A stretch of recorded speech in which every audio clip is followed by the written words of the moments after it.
Where does Conor McGregor fit into the picture? That's the question.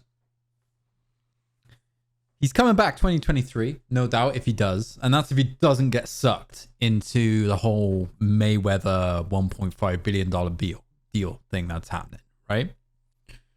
Where does he come back within the UFC? He's got 2 fights left on his contract. 170. I don't think he's going to go to 185. Obviously, that's likely probably the biggest mistake he could make because the people are big up there.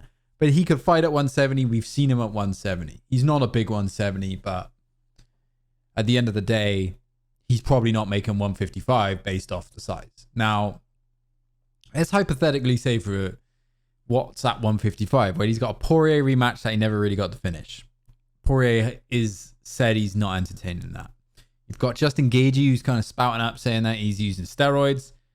Chances are that fight's not going to happen. It wouldn't be the best choice for Conor to come back and fight someone who's just like the best calf kicker in the entire UFC.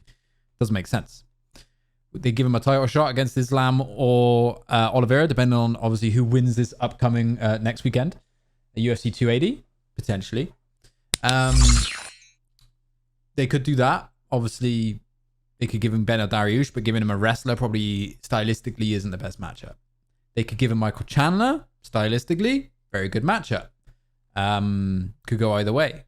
They could give him a broken Tony Ferguson at 155 or 170 as a kind of a tune-up match before anything else. That's definitely a potential. Islam Makhachev fight would sell, like I said. Obviously, there would be a whole Khabib rivalry there, and that would splur into a whole bunch of other things. Who else we got? We've got... those are kind of the top 6 or 7 out of the lightweight division before you start getting into like Sarah Khan and Paddy Pimblett and those types of people, right? So that's kind of 155. And then you've got 170. Now, 170 is an interesting division right now because we don't know what's happening with Kamaru Usman and Leon Edwards. There has been no official announcement. And as I said in my previous video, makes me kind of skeptical that there hasn't been an announcement for that. So if we make our way down from the top, you've got Leon Edwards as a champion. Now, stylistically, that's not a bad matchup.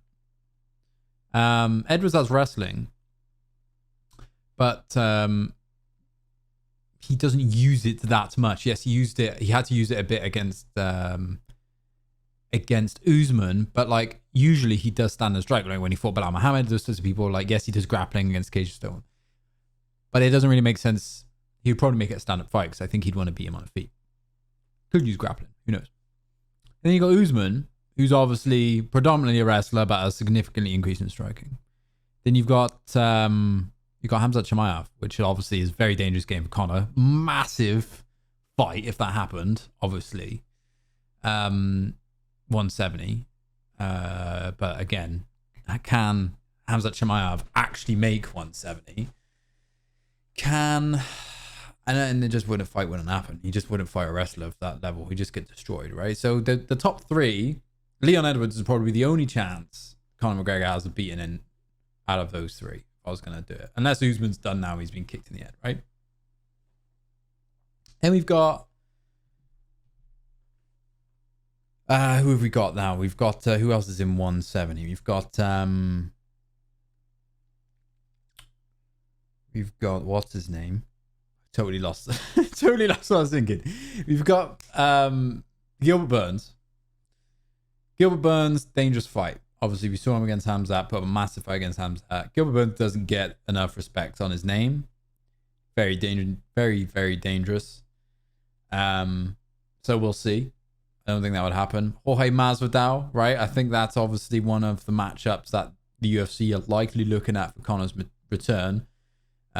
You've got kind of Masvidal's like slowly slipping down this like retirement slope. He just got in a contract, but you know he's starting to head towards retirement. I mean, he's had a lot of fights in his time, and he's starting to get on with age.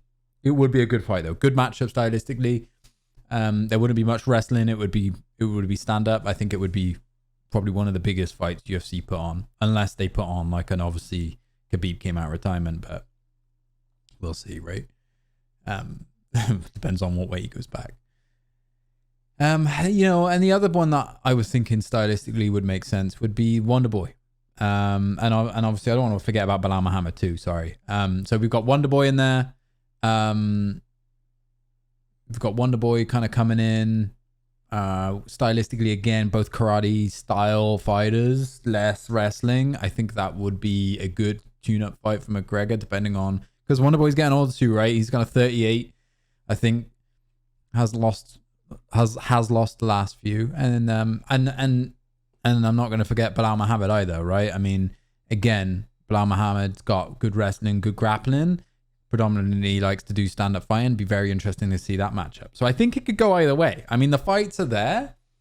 I don't know where he fits in there. All of the fights, no matter which weight class he goes, are going to be dangerous, right? If Conor McGregor loses again, we're going to put in a situation where we really do question his validity within the UFC. And maybe he does belong in more boxing exhibition styles, right? Where he can have that big money. I want to see him fight again. I truly miss the hype that comes with it. There's lots more fighters out there, and I'm not on like the McGregor love and train or anything, but like he brings a lot of eyes to the sport, and he does bring a lot of attention to it, and I think that's good for MMA as a whole.